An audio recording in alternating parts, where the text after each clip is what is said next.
علامہ محمد اقبال نے کہا تھا، ان مدارس کو اپنی حالت پر رہنے دو۔ اگر یہ مدارس اور اس کی ٹوٹی ہوئی چٹائیوں پر بیٹھ کر پڑھنے والے یہ درویش نہ رہے تو یاد رکھنا تمہارا وہی حال ہوگا جو میں اندلس اور غرناطہ میں مسلمانوں کا دیکھ کر آیا ہوں۔ چند دن پہلے عید الاضحیٰ گزری۔ میں عید کے اگلے دن بائک پر جا رہا تھا کہ میں ایک مدرسہ کے سامنے سے گزرا۔ میں نے دیکھا کہ اس کے گیٹ پر چند چھوٹے چھوٹے معصوم سے بچے کھڑے ہیں۔ ان کے چہرے نورانیت سے بھرپور تھے۔ میں ان کے پاس چلا گیا، سلام کیا۔ انہوں نے بہت احترام کے ساتھ سلام کا جواب دیا۔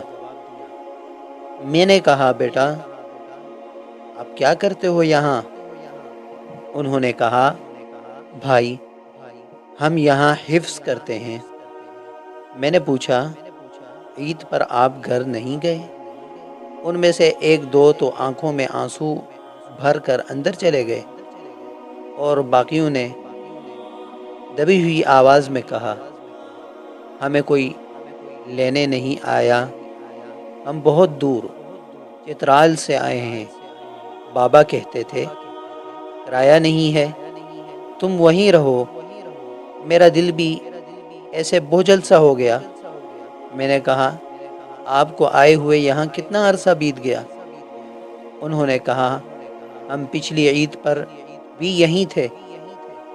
میں نے اپنی پاکٹ سے روپے نکالے اور ان کو 100 روپے دینا چاہے، پر آفرین ان کی تربیت پر کسی نے بھی ہاتھ بڑھا کر نہیں لیے، بلکہ سب اندر چلے گئے۔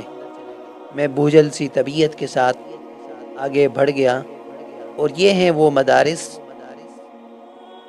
ان کے طلباء جن کو لوگ حقارت کی نگاہ سے دیکھتے ہیں۔ میں بھی انہی مدارس سے ہوتا ہوا آیا ہوں۔ اس جگہ پر میں نے ان مدارس کے اندر کے معاملات کو دیکھا ہے۔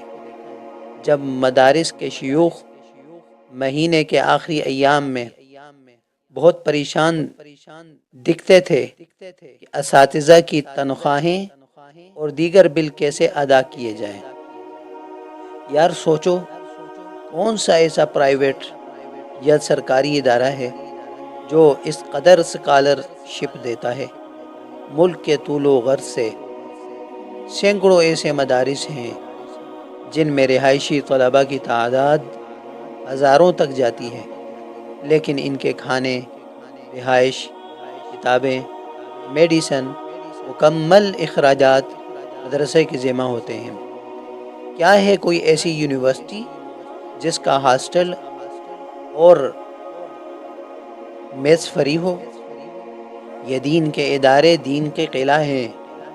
انہی اداروں سے اسلام، علماء اور اسکالر پیدا ہوتے ہیں جو اسلام کے خلاف ہونے والے اعتراضات کا منہ توڑ جواب دیتے ہیں۔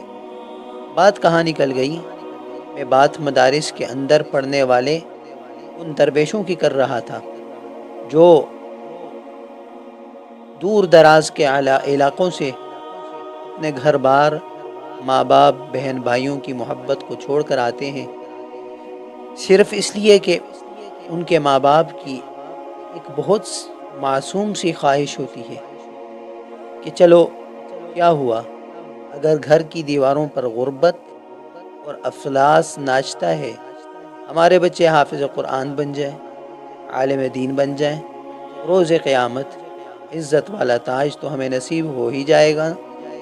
مجھے یاد ہے کہ جب کبھی کسی عید وغیرہ کے موقع پر چھٹیاں ہوتی تو سب اپنے اپنے گھروں کی راہ لیتے۔ ان میں کچھ ایسے بھی ہوتے تھے جو خود جا نہیں سکتے تھے، اور لینے والے اس لیے نہیں آ سکتے تھے کہ ان کے پاس آنے کے لیے کرایہ نہیں بن پاتا تھا، اور پھر وہ اسی مدرسہ کے اندر ہی اپنی خوشیوں کی قربانی اپنے ماں باپ کی معصوم خواہش پر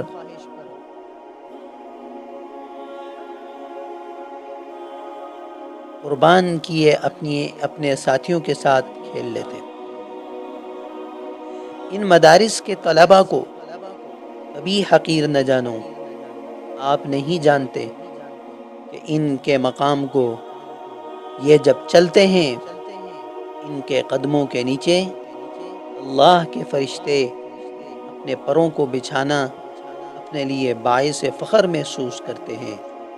سمندر کی مچھلیاں، فضاؤں میں پرندے، زمین کے اندر حشرات ان کی کامیابی کی دعا اللہ رب العزت سے مانگتے ہیں۔ عام طور پر لوگ یہ سمجھتے ہیں کہ مدرسوں میں داخل وہی ہوتے ہیں جو ہر طرف سے ریجیکٹ کر دیے جائیں۔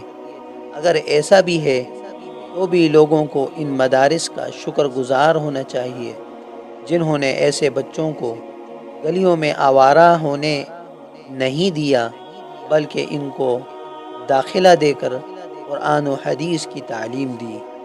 وہی بچہ صوم و صلاح کا پابند، ماں باپ کا فرما بردار اور ایک عالم دین بن کر لوگوں کے ایمان کی فکر کرنے لگا۔ ان مساجد و مدارس کے ساتھ محبت کریں، دینی تعلیم کے لیے اپنے بچوں کا رخ ان کی طرف کریں اور ہر لحاظ سے ان مدارس کے معاون بن جائیں۔ والسلام علیکم ورحمۃ اللہ وبرکاتہ۔